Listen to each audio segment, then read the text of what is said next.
ஒரு பிள்ளை பாதிக்கப்பட்டா அந்த பிள்ளைக்கு முதல் செக்கப்பே ஃபேமிலி பேக்ரவுண்ட், ஃபேமிலி சைக்கிள் தான்.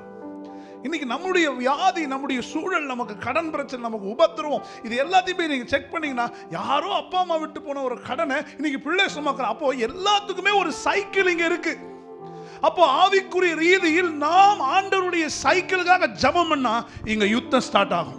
உங்க வாழ்க்கையின் முரண்மைகள் மாற வேண்டும். ஆனா என்னைக்கு இந்த சைக்கிளுக்காக பிரேயர் பண்ண ஆரம்பிக்கிறோமோ பயங்கரமான ஒரு வார் நடக்குது, பயங்கரமான ஒரு யுத்த காலத்தை நம்ம ஃபேஸ் பண்றோம். ஆனா யுத்த காலத்துக்கு பயந்து ஆசீர்வாதத்தை விட்டுறாதீங்க.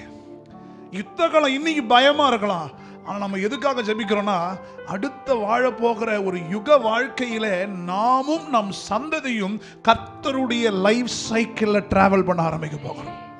இன்னைக்கு ஒரு பிள்ளை பிறகுதான் அந்த பிள்ளைக்கு ஏன் இவ்வளவு பிரஷர்னா ஃபேமிலியோட பேக்ரவுண்டை தான் பார்க்குறாங்க.